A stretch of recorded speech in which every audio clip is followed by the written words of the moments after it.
So welcome to today's panel discussion, where we'll be exploring the crucial role of collaborations between public health labs and diagnostic developers in advancing STI control efforts. As STI rates continue to rise, it's more important than ever to leverage strategic partnerships and innovative diagnostic tools to enhance detection, management, and surveillance. Our expert panelists will share their insights on how these collaborations can be optimized to drive real-world impact, with a focus on the importance of rigorous clinical studies and the potential of emerging technologies. Hi, I'm Mitzi Rettinger, Chief Revenue Officer at DCN Diagnostics, and I'm joined by Shubhanga Scott. Hi, I'm Shubhanga, an account manager and former research scientist here at DCN. Joining us today are Pat, Sarah, and Brandon. Dr. Patrick Vaughan is the Chief Operating Officer at DCN Diagnostics, where he leverages his extensive expertise in the biotech and diagnostics industry to drive the development and commercialization of innovative diagnostic solutions across various disease areas. With more than 30 years of experience, including leadership roles at Trinity Biotech and Hypergen, Dr. Vaughan brings a deep understanding of the scientific, strategic, and operational challenges involved in bringing novel IVDs to market. At DCN Diagnostics, he plays a critical role in shaping the company's R&D strategy, forging strategic partnerships, and ensuring the successful execution of client programs, many of which are STI diagnostics. Pat, thanks for joining us today. Thank you for having me, and delighted to be here. Sarah Barchard is the Senior Clinical Trials Manager at DCN Diagnostics, where she oversees the design and execution of clinical studies evaluating the performance of novel IVDs. With over 15 years of experience in clinical trial management, including key roles at Roche Molecular, Novartis Diagnostics, now Grifols, and Singulex, Sarah brings deep expertise in ensuring the successful implementation of clinical research programs. Her work plays a crucial role in advancing the development and adoption of game-changing STI diagnostics that can transform public health outcomes. Sarah, welcome. Thank you for having me. Brandon Font is a research scientist and technical services manager at Biomed Diagnostics. Brandon plays a key role in aligning Biomed's product development efforts with the real-world needs of healthcare providers on the front lines of STI management. His technical expertise and deep understanding of customer requirements drive the development of innovative, practical, and user-friendly STI diagnostic solutions. These solutions enable improved patient care and public health outcomes. Brandon, thank you for joining us. Thank you, and I'm happy to be part of the discussion. We're excited to dive into this critical topic and discuss how we can work together to tackle the urgent challenges posed by STIs. Throughout our conversation, we'll explore best practices for collaboration, strategies for designing impactful clinical studies, and the key role that innovative diagnostics can play in transforming the STI control efforts. So let's get started. Pat, could you provide an overview of the current landscape of STI diagnostics and then highlight the unique role that culture diagnostics and lateral flow tests play in this context? So I guess over the years, the landscape for STI diagnostics has seen significant advancements in terms of accuracy, speed, and accessibility. Traditional methods like culture diagnostics and then newer technologies, especially point-of-care technologies like lateral flow tests, both play critical roles in this context.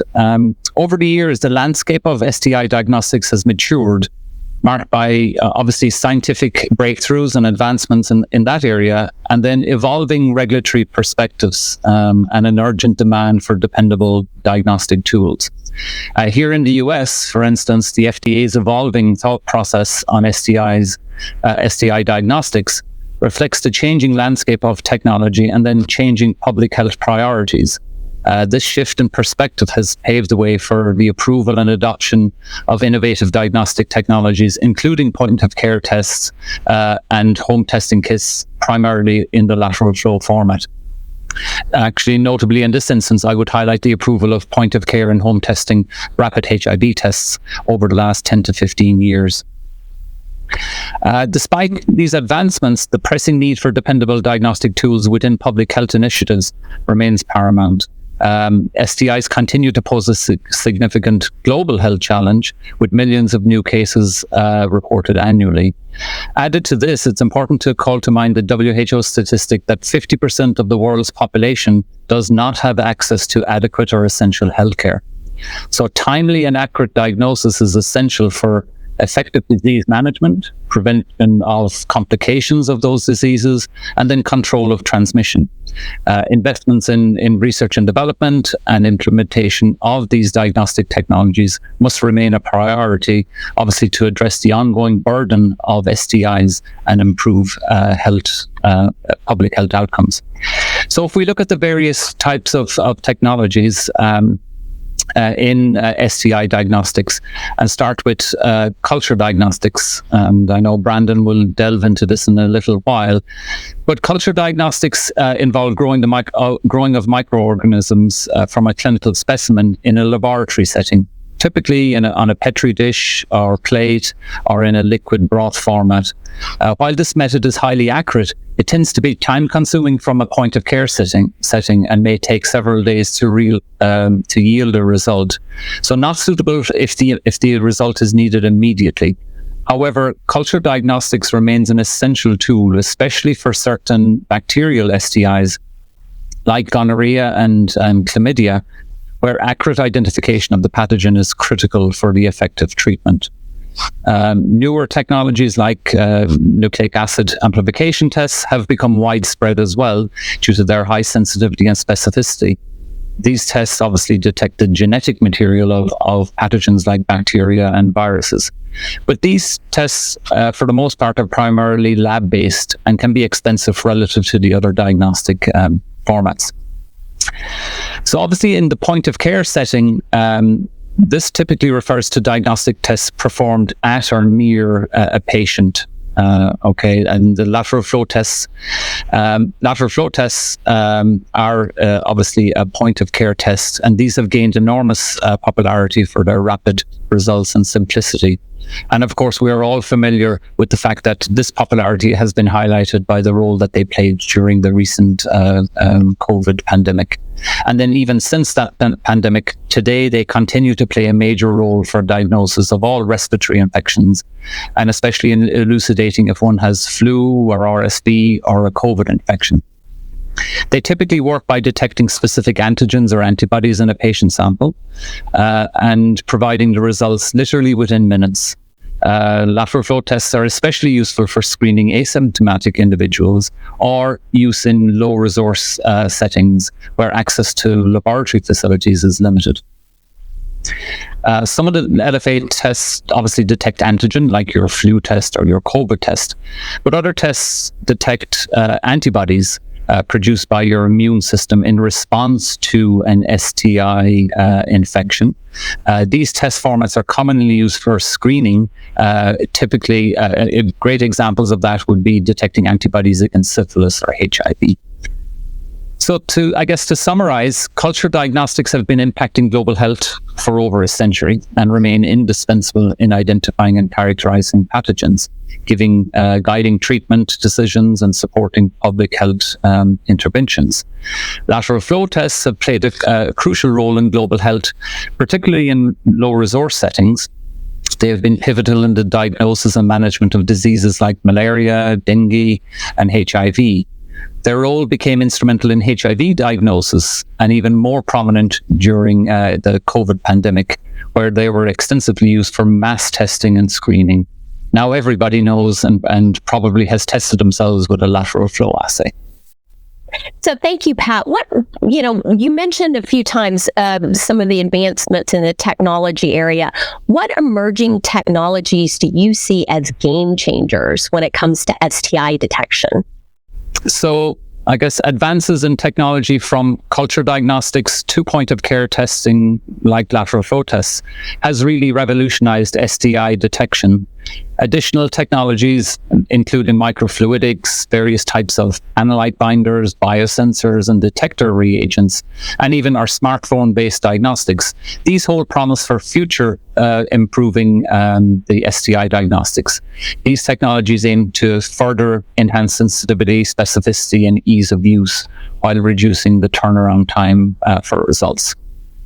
So if we look at these different advancements, microfluidic devices can potentially allow manipulation of small volumes of sample fluids to perform various biological assays. Binders and reporter molecules continue to be developed and enhanced along with the incorporation of biosensors to convert this information into measurable signal.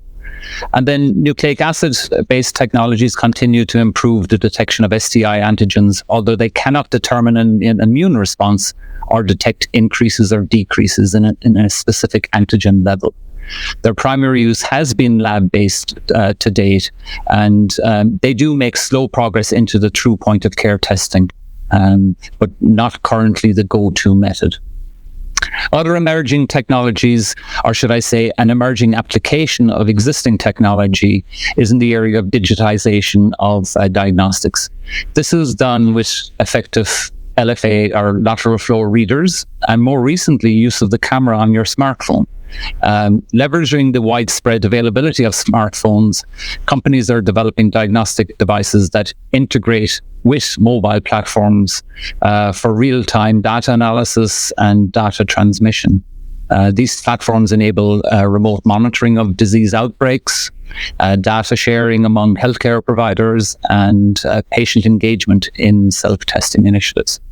So overall, these emerging technologies offer exciting opportunities to improve STI detection and surveillance, and ultimately leading to better disease management, reduced transmission rates, and improved public health outcomes. I would say continued research and development efforts are needed to further validate these technologies, optimize their performance, and facilitate their integration into clinical practice and public health programs. Thank you, Pat. So kind of bringing back the culture diagnostics, how do culture diagnostics complement these newer diagnostic technologies and emerging technologies and ensuring that you get this whole comprehensive STI detection and management? I guess in the current landscape, a combination of different diagnostic methods is often used or employed depending on the factors of the, or depending on the situation. Such as the type of STI infection, patient demographics, and available resources.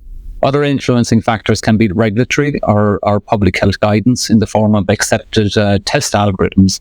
For example, from the CDC incorporating multiple diagnostic platform types. Culture diagnostics remain essential for certain infections requiring bacterial isolation, while rapid point-of-care tests like rapid lateral flow tests are increasingly being utilized for screening and early detection efforts, particularly in community settings or outreach programs.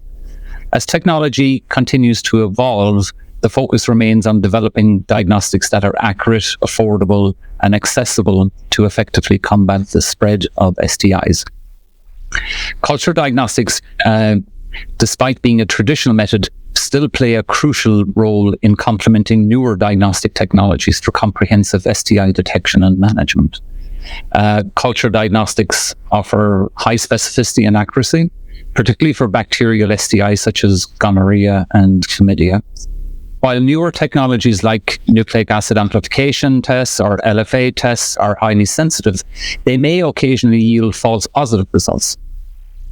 Then culture diagnostics serve as a great confirmatory test, helping to distinguish true infections from false positives, especially in cases where treatment decisions are critical. One significant advantage of culture diagnostics is the ability to perform antibiotic susceptibility testing.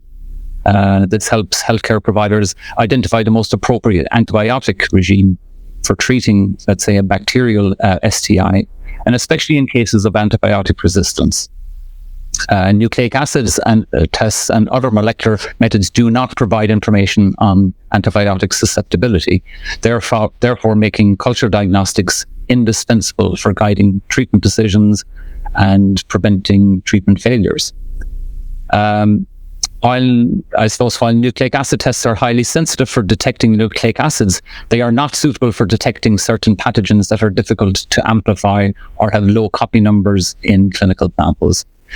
In those instances, culture diagnostics can overcome those limitations by directly isolating and identifying viable pathogens, including fastidious organisms or those present in low abundance.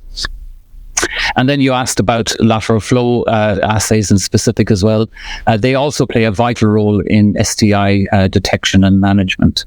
They offer rapid and user-friendly testing at the point of care, allowing for timely diagnosis and immediate initiation of treatment.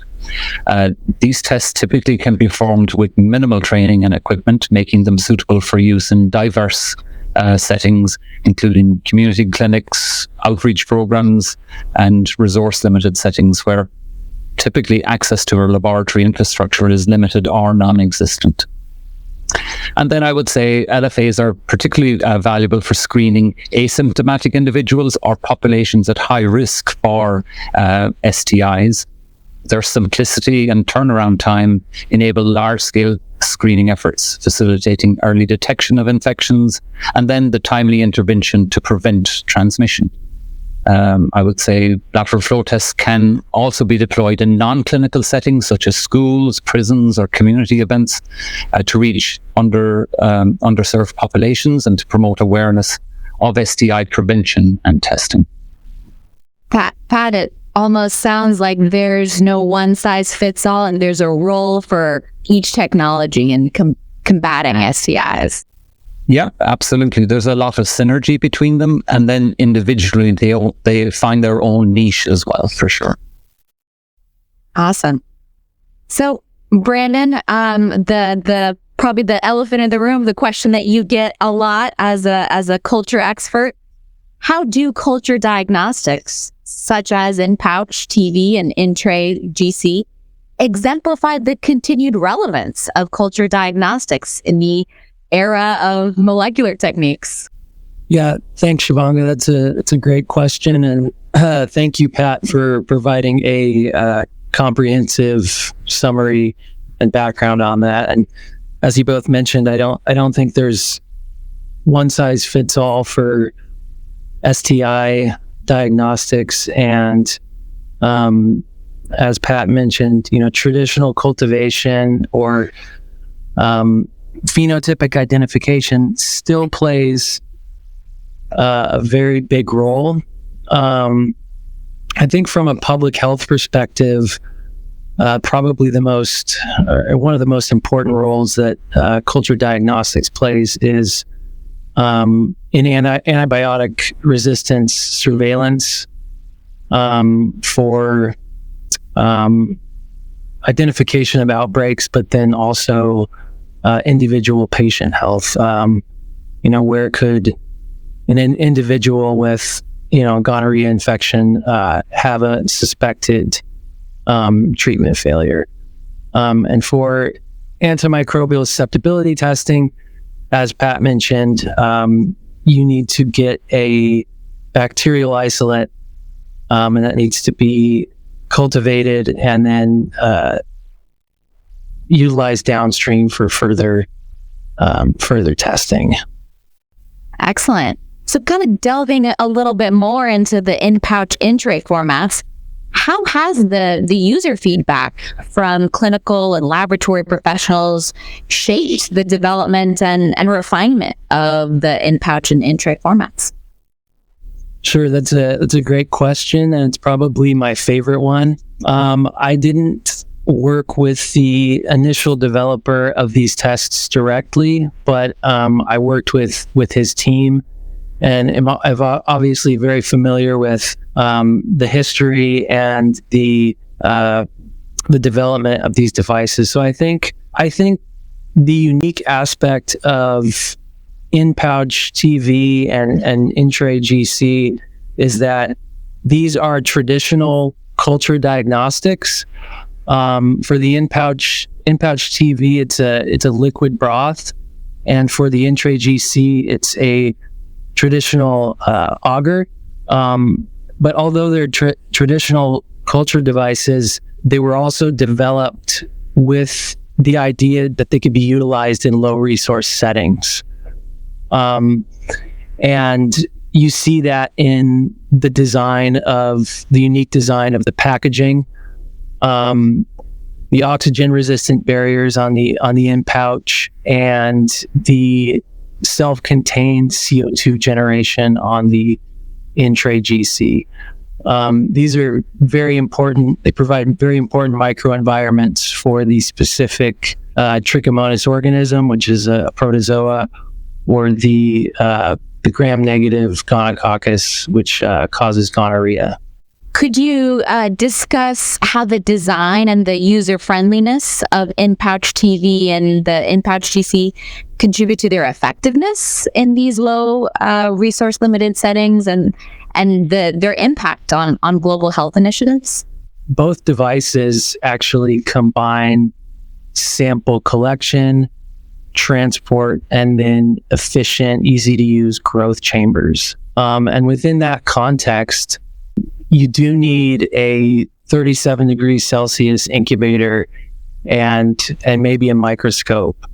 But other than that, you can utilize these devices in a variety of settings. And I think that's probably my favorite thing about these devices, is that there's a wide variety of clinical settings where they're utilized in this traditional cultivation sense.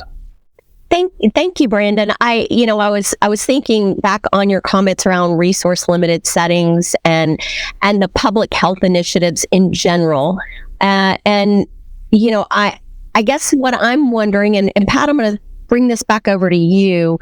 If you think about public health strategies for STI control and prevention, what ways are advancement in the diagnostic technologies influencing this? Yeah, great question. And I guess they're doing that in several significant ways. So everything from increased accessibility and outreach, early detection, targeted interventions, surveillance and monitoring, contact tracing, and then integration with prevention strategies. So if we step through each of those, so first, I guess, on accessibility and outreach, these newer diagnostic platforms such as point-of-care tests, lateral flow tests, and smartphone-based testing platforms are making STI screening more accessible, especially to underserved populations and those hard-to-reach communities. These technologies enable testing in non-clinical settings, right? So, such as community centers, schools, and outreach events I mentioned earlier as well. And then facilitating proactive screening initiatives, and therefore also reducing the barriers to testing, right? So, and then early detection and treatment tests like lateral flow tests enable early detection, right? Even in asymptomatic individuals. And then this leads to timely diagnosis, which then ultimately leads to prompt initiation of treatment, reducing the duration of that sickness or infection, and then reducing the risk of onward transmission. So this proactive approach contributes to the overall control of STIs within communities and at the population at large. And then targeted interventions, I would say that the use of these tools provide insights into the epidemiology and prevalence of the STIs within specific populations or even geographic areas. Public health authorities can use this data to tailor targeted interventions such as screening campaigns, outreach programs, educational initiatives to address the unique needs and challenges of high-risk groups and communities. Then in regards to surveillance and monitoring, obviously molecular diagnostics, including genotyping and whole genome sequencing, enable precise characterization of strains and detection of the emerging antimicrobial resistant patterns. This molecular surveillance data informs public health authorities about trends in STI transmission, circulating strains, and treatment efficacy. Therefore, maybe guiding policy decisions and resource allocation for effective control and prevention efforts. And then in the whole area of partner notification or contact tracing, and we've all heard a lot about that over the last few years in the pandemic as well, especially for contact tracing. Rapid diagnostics like LFAs facilitate like partner notification or contact tracing efforts by providing rapid and accurate test results. Positive tests can be promptly notified, positive cases can be promptly notified, and their partners can be identified and tested to prevent further spread of that infection. And then combining that with digital tools such as electronic health records or secure messaging platforms, they enhance communication and coordination among healthcare providers and public health agencies involved in that contact tracing effort. All right. I'd love to get Sarah, you into the mix. So we have public health labs playing a crucial role in STI surveillance, while diagnostic developers create innovative tools for STI detection. In light of the STI challenges we face today, how can a strategic collaboration between these two groups be leveraged to enhance the development and utilization of STI diagnostics, particularly in terms of optimizing clinical studies to demonstrate real-world impact on STI detection and management? So I think there are multiple ways that collaborations between public health labs and STI developers can enhance, the development and utilization of STI diagnostics. I'm biased, so of course, one of the biggest ways that I think that this happens is through thoughtfully designed clinical studies, right? The objective of most of these STI clinical studies is to understand the performance of the device. How well does it work in the population, specifically in those groups that are afflicted with the disease state that we're studying, right? So when I'm getting ready or I'm setting up a study, honestly, one of the biggest critical tasks is that we're looking to set up sites and to engage with KOLs that have access to the individuals that are most likely going to benefit from the device, right? And Pat was talking about it a little bit, where STIs most often have higher incidence rates in these medically underserved communities. Public health labs they're situated or integrated with the public health departments, and they're set up to provide, routine diagnostic testing or screening for disease prevention in these underserved or medically needed areas. So when STI developers, they work with these public health labs, they're able to better understand how the product works in the intended population. And then in some of these studies, the data then can demonstrate the impact of early detection and management of the disease. Public health labs and STI developers collaborating through clinical studies. Personally, I find I'm really passionate about it because I think that the clinical studies in these communities have major benefits to the community as a whole, right? Of course, we want to understand if the product works, if it's safe, and we can use it in these communities. But I think one of the biggest impacts is we're bringing technology and we're bringing resources to individuals who might not be able to have access to testing or screening on a regular basis. Now they're being given the opportunity to have this done through the clinical study, right? And sometimes, additionally through the clinical study, they're getting their standard of care tests completed, and that's a huge deal. We're providing medical, help to these underserved communities.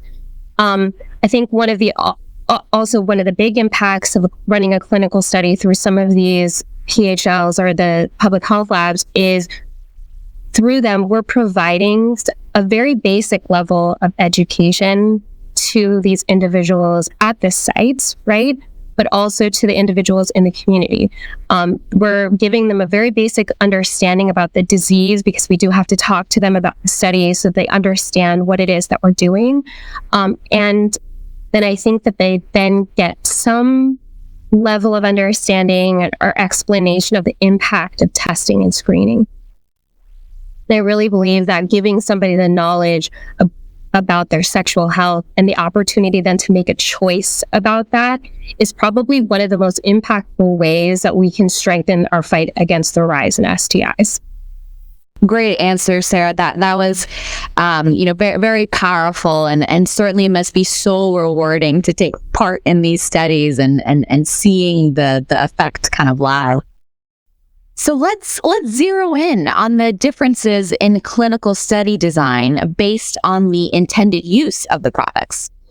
Could you clarify the clinical research considerations for STI diagnostics based on their intended use, such as in a clinical lab, CLIA-waived lab, or at-home testing, and how these considerations could impact diagnostic developers?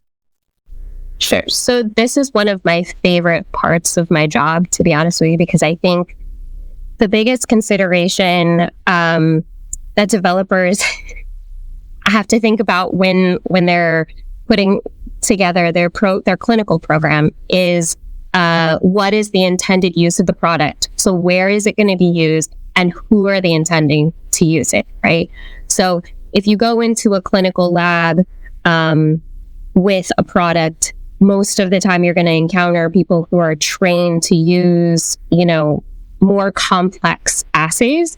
The explanation or the instructions for how to conduct the test is going to be significantly different than what you're going to provide to somebody who's a lay user at home going to be using their test to essentially screen themselves or diagnose themselves at home. So when developers are thinking through the design of their test, it's really important for them to think to themselves, where is this going to be used and who's going to be using it?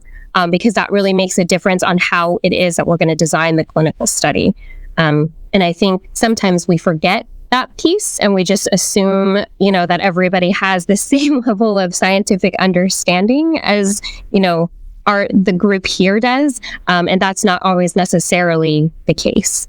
How have recent changes in the FDA's approach to STI diagnostics, such as the down classification of certain tests, affected the regulatory landscape for developers? I know there's a lot of changes, probably even now. In particular, how do special controls factor in? And to what extent does the down classification reduce the clinical study burden for different types of STI diagnostic devices, such as point of care or over the counter and moderately complex or CLIA-waived point of care devices? Yeah, so I think the regulatory landscape, has changed significantly over the years. I can't really speak to specifics for that, but with the down classification, right? You asked about special controls. So special controls are really just an additional provision that the agency uses to measure the safety and effectiveness of a class of devices. STI products they're subject to general controls and special controls. And the down classification doesn't really reduce the clinical burden. So we still have to satisfy all of those provisions that the FDA has set out with those controls. But it could mean, right, that for things like point of care tests or over the counter tests, we still have to meet those same regulations, but for things like that are moderately complex, or if the point of care device is being used in a CLIA setting, we'll be able to do something as simple as a method comparison study, and that'll be sufficient enough for the agency to see that the product actually works and that it's safe to be used in its intended use environment. Thank you, Sarah. I guess, when I listen to this, I can see where there could potentially be some misunderstandings when people think, oh, it's been down classified, so this should be much easier. That's not always the case. And it may take just the same amount of time or as it did before, but with just different requirements, or maybe you could do something differently. So it sounds like it can be quite complex and really dependent on what it is and what type of devices are out there and what they're really wanting to do with it. So thank you. I think one of the other potentially challenging things probably for you and other clinical research teams is all this influx of new technologies. So, Sarah, why do culture diagnostics and lateral flow tests really remain indispensable in combating STIs within the public health framework, even though we're getting a lot of this influx of all of these new tests? I will say that the influx of the new tests is fun for me. I like the new things coming down the pipe, but I think culture diagnostics and lateral flow tests are going to stay relevant. They're going to stay indispensable because, like Pat and I were alluding to, right, is that they make testing accessible. They're affordable. They make them accessible for, everyone, essentially, especially in these communities where testing and screening aren't a normal service that people have the opportunity and the access to use, right? So I think with all of the new technology that companies are developing, that especially with the COVID pandemic and everybody being more familiar with things like the lateral flow tests, it's going to be something that just remains as a stable device or product that most people are going to feel comfortable using, and that they're going to find is something that they're more likely to reach for. Thank you, Sarah. I completely agree. I can't say how many times I see an article also coming through on antibiotic resistance, and just, it makes me jump back and think of culture diagnostics, that's really going to be the tool that we need to ensure that we're giving the right antibiotic and that we're doing it fast enough so that we can prevent some of those later developments that happen when you're not treating some of these, especially bacterial infections. So thank you for that. Yeah, I love the message about serving the underserved. I mean, I think in part that's what drives all of us here in this room today. So everybody on the panel, as we look ahead, what key trends or innovations do you anticipate will shape the future of STIs over the next decade? And I know I'm asking you to pull out your crystal ball here, but how can the industry prepare for these changes? Yeah, so I'll jump in and take a shot at that. Obviously, this is an area I'm excited about the future. Obviously, we know and use these tried and trusted technologies, but I think there's tons of room for improvement as well, and a lot of innovation coming down the tracks as well. So I think that let's say it as it is. I think there are a lot of trends out there of innovation that will likely shape the future of STI diagnostics over the coming decade or more, kind of thing. So I think, when you look at point of care technologies, I think they'll obviously continue to evolve, right? And the focus there being on improving sensitivity, specificity, maybe modest multiplexing capabilities where required. Multiplexing isn't necessarily required all the time.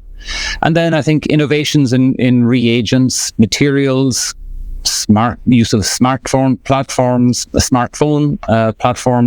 I think this will enable rapid and accurate detection of multiple STIs simultaneously, and then empowering individuals to self-test and facilitate decentralized screening initiatives. And that's going to be huge in promoting good public health going forward as well.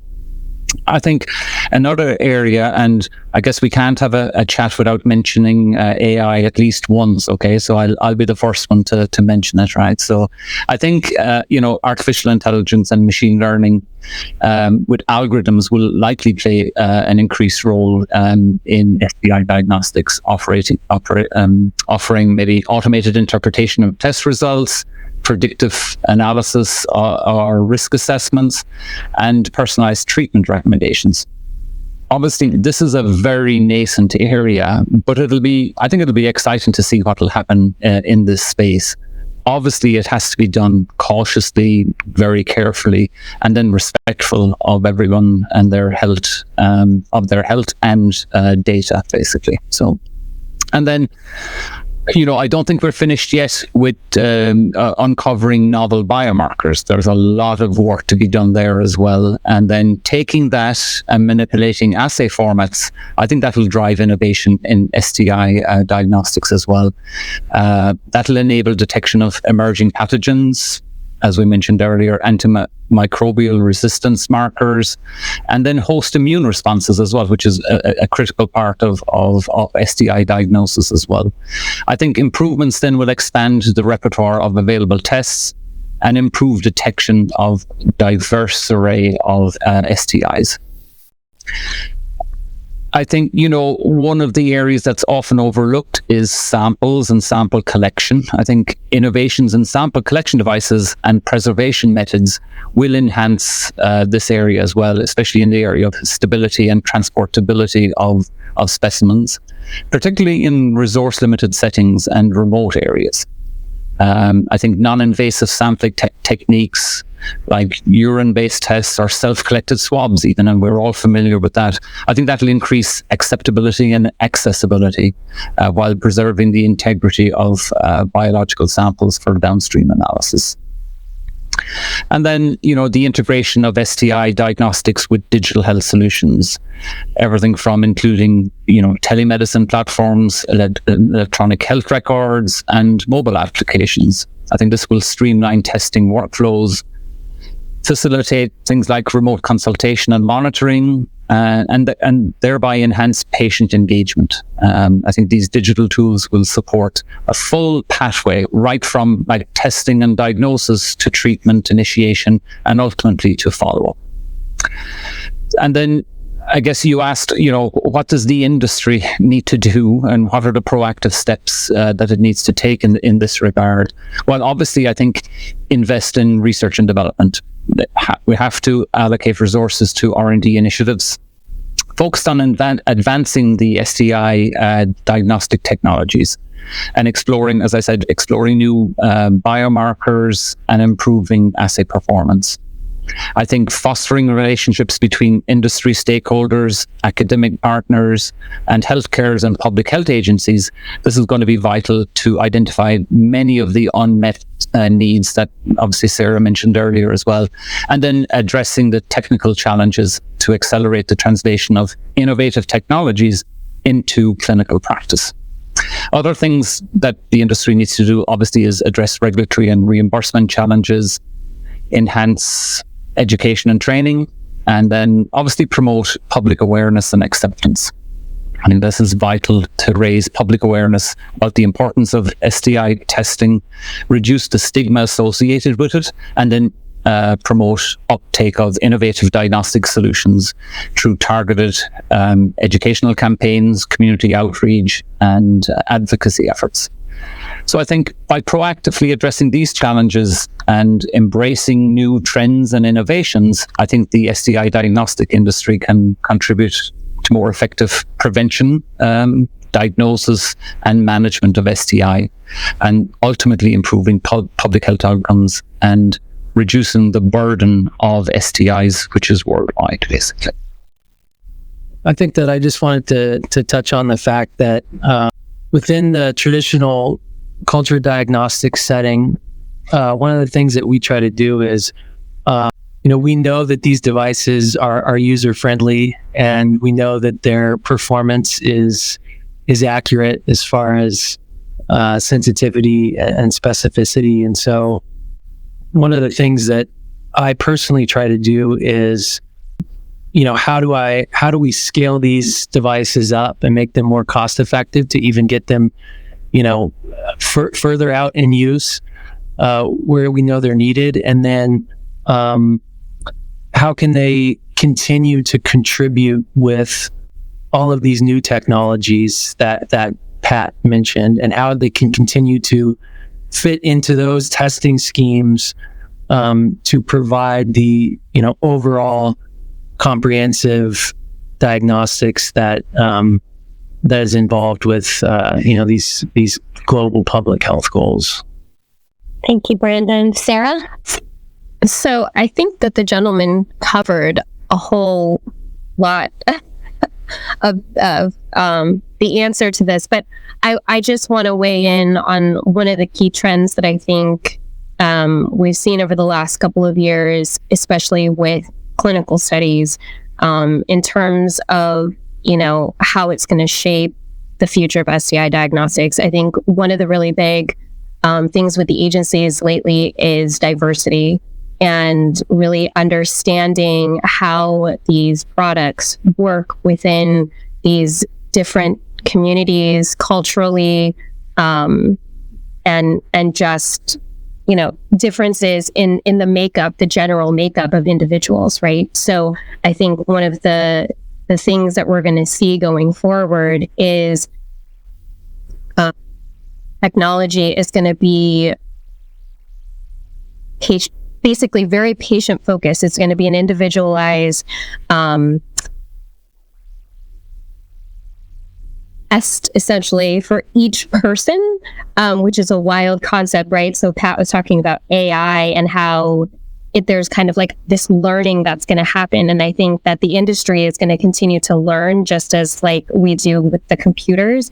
And we're going to be able to learn more about each of our individual cultures and each of our individual bodily makeups, so that the technology that's coming down the road is more individualized to the person and to the patient, and not just to the specific disease state.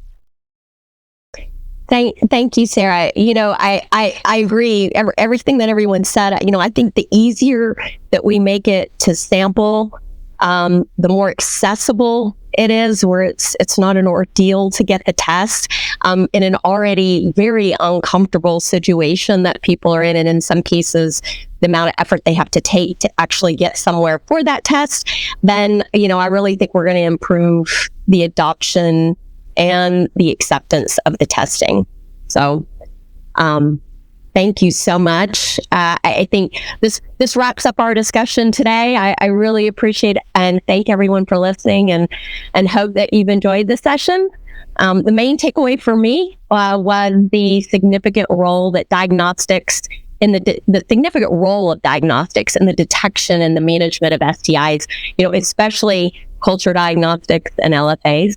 A special thank you, Pat, Sarah, Brandon, for your thoughtful insights and expertise on advancing STI control efforts through diagnostics and the critical impacts they have on public health initiatives.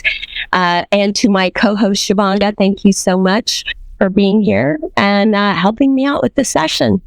Yeah. I mean, I agree with you, Mitzi. I kind of had the same takeaways. And I think one theme that kept coming up is, access to serve the underserved, whether it's, a portable device or making things user friendly for low resource settings, and really acknowledging, that there's not a one size fits all. It's not, PCR versus LFA. It's every diagnostic technology has a role in combating STIs. Not to sound all cheesy, but we're all in it together. Thank you very much, everybody. Really enjoyed it. I think we're all kind of heading in the same direction. Our thoughts are all aligned here. So excited for the future. I think we've come a long way in diagnostics. We've still a lot of improvements and innovation that's coming down the track as well. So I'm excited for the future. And I think the theme is, to make sure that the underserved are served as well. So thank you all. It's been great chatting with you all. Thanks so much for having me, and it was great to hear the thoughts from all the experts, and I learned a lot. So I just wanted to say thanks for having me today. It was a wonderful chat, and I appreciated the opportunity to learn from this group. Pat and Brandon, you guys were fantastic, and I can't wait to do this again.